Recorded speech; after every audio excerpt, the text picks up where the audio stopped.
And optimistic, then you just give up. You have to take that long, hard look and just believe that if you're consistent, you will succeed. This is a quote by John Lewis. Is John Lewis. John Lewis was born in Alabama in 1940. John Lewis grew up in an era of racial segregation. He had a happy childhood, though he needed to work hard to assist his sharecropper parents, but he achieved against the unfairness of segregation.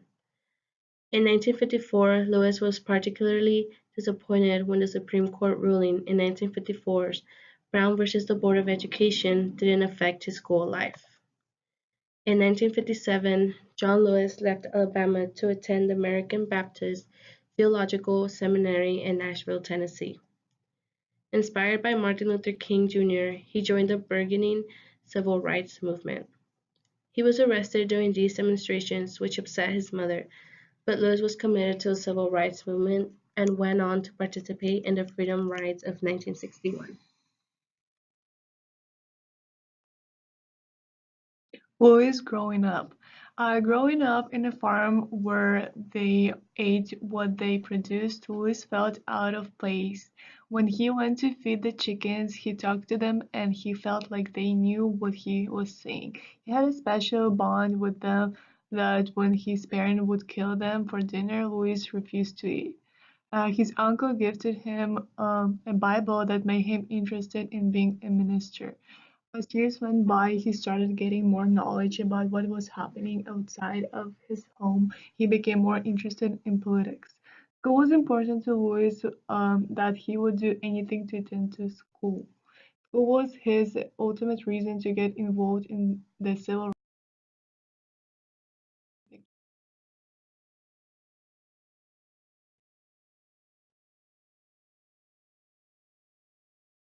In the summer of June 1951.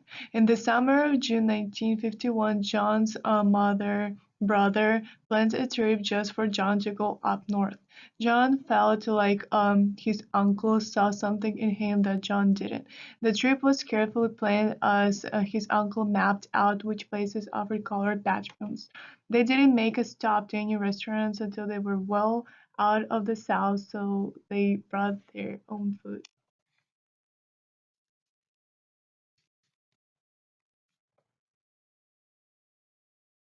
Pictures.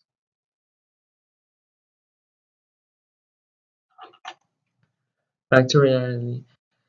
Schools at this time were segregated. Whites had nicer things as colored people had dirt in a fence at schools. Schools was heaven for John as he loved to learn and read. His dad was never supportive of John going to school or cared about his education. He wanted John in the fields. John believed school was important and believed there's always more to learn.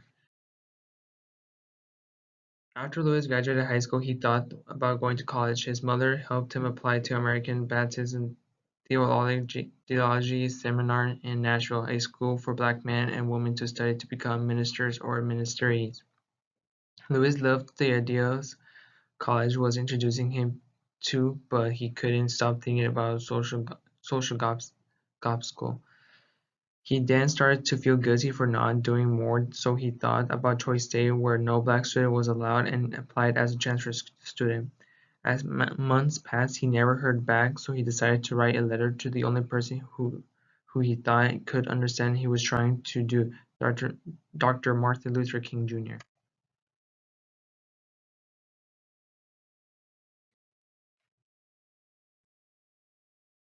After several weeks, he was told Dr. King wanted to meet him. Lewis boarded a bus and traveled 50 miles from Troy to Montgomery. While meeting with him, Dr. King let him know that to attend Troy State, they would have to sue the state of Alabama and Board of Education. But Lewis was too young to file a suit, so he would have to get his parents' okay, and they were going to have to sign. Dr. King was willing to help him raise the money to file the suit and support him.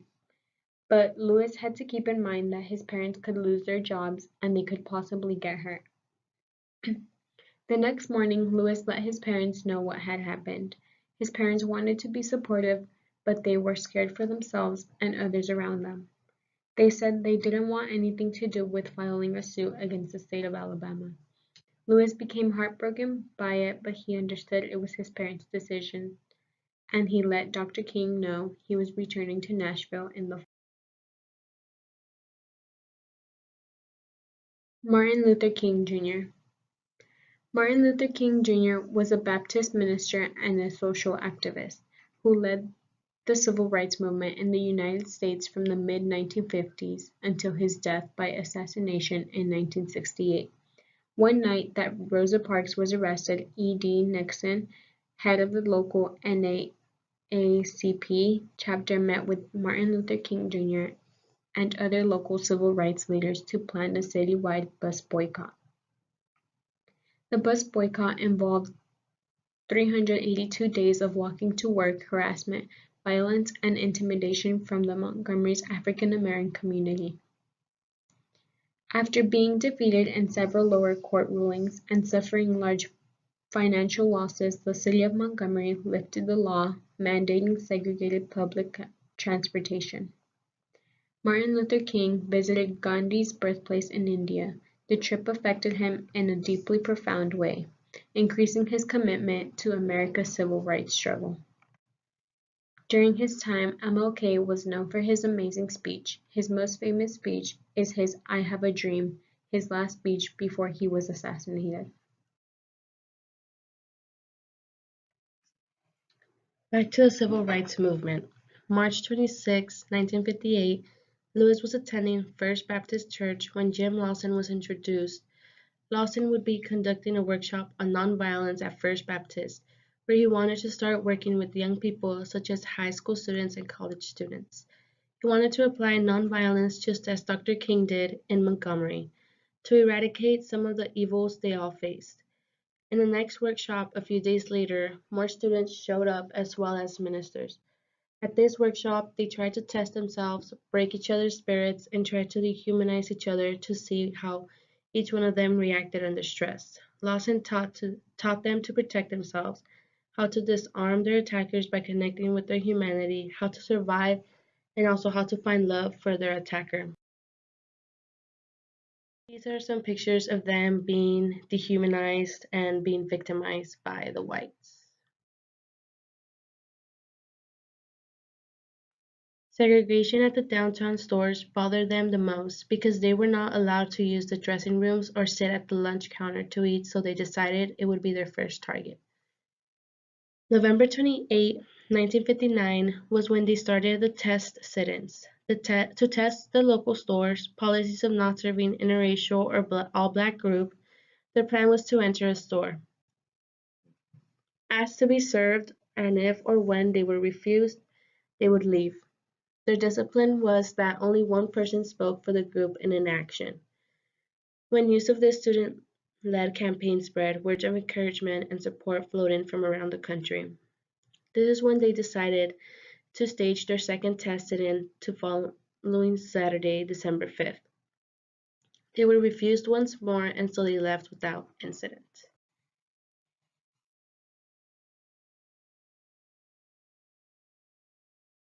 In January, their weekly workshop numbers swelled. They were close to ready, yet no specific date had been set for their first sit-in. After a few weeks, they began their first sit-in February 7th. They asked if they could be served, but they were refused. They sat in that eerie quiet for several hours. Afterwards, a group of whites stepped in and broke their calm. After a while, they wore themselves out and left. At about 6 that same evening, word came that it was time to go. When they got back to First Baptist Church, the other team had been just as successful. For their next sit-in on February 18th, their numbers swelled to over 2 days later, on February 20th, Jim Lawson asked to meet with the Central Commit. He mentioned that the store owners are asking for a moratorium on the sit-ins and they need some time to put together a proposal. They agreed to wait. By the end of the week, they had heard nothing, so they decided that they would sit in again that Saturday. Their numbers were multiplying so fast that hundreds of volunteers had not been yet trained in the way of nonviolence, so they wrote a basic list of do's and don'ts to be distributed. And here are some pictures.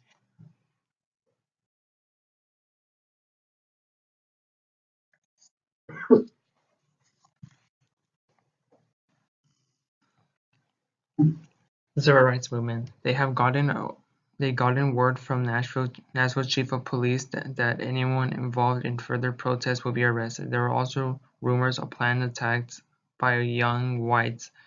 Although they knew they wouldn't let the threat of violence stop them, they were going to sit in. During the next sit-in, beatings started happening and the police arrived after the mob. They were beaten by left. The police then shouted that if they didn't move and leave, they would be placed under arrest, which they didn't, leading to them getting arrested. Back at the lunch counter, students were quickly filling the empty seats. No sooner would no group would be arrested than other would take its place. 82 of them went to jail that day. The police wanted to get rid of them, so they reduced the bail from $100 to $5 apiece. They didn't matter to them because they weren't going to cooperate in any way with the system aligned the discrimination they were protesting.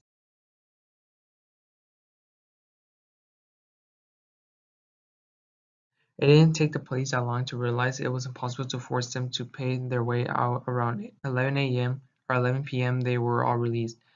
After refusing bail, they marched to 9 downtown stores, but no arrests were made that day. Then 5 days later, they resumed their sit-ins. On April 19, 1960, a phone call was received saying that the lobby's house was bombed. At 5:30 a.m., someone in the passing car had thrown dynamite. The blast had torn off the front of the house. The people were saying it shattered windows a block away. Luckily, no one was injured. The incident led to thousands of people gathered at Tennessee State to march on City Hall by noon.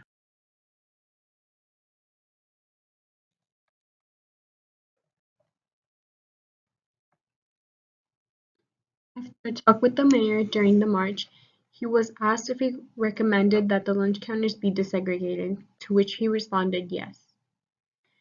The next evening, Dr. King arrived to speak. I came to Nashville not to bring inspiration, but to gain inspiration from the great movement that has taken place in this community.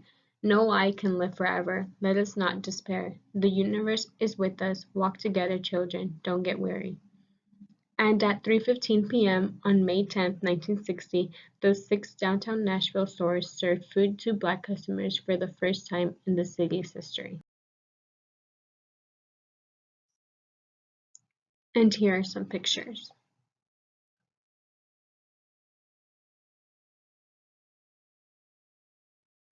Significant details of the book. After noticing how bravely people fought for equity and justice, which made John feel guilty and disturbed, he got inspired to desegregate Troy State and met with Dr. King. John Lewis's parents absolutely did not want to get involved in any dispute or controversy with whites because they were scared for their family, neighbors, and close friends.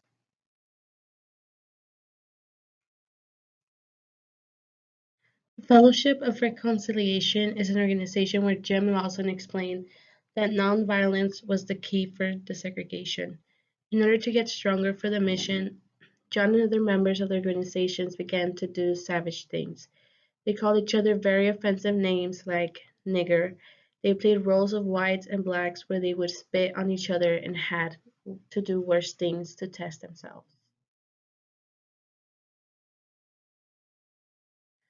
In May 1954, the Supreme Court ruled for desegregation in schools.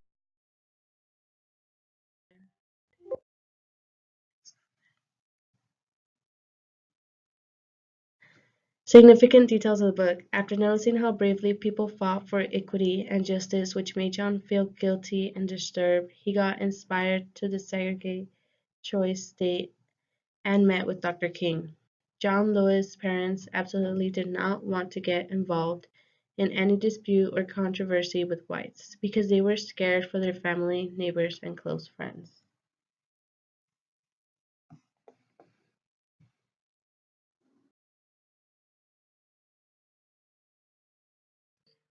So the book was published on August 13, 2013.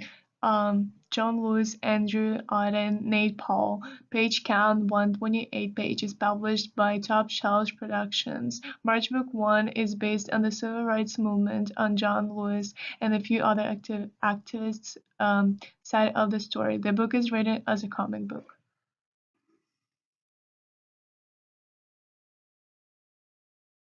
These are some pictures of the actual civil rights movement, and the civil rights movement ended in 1968.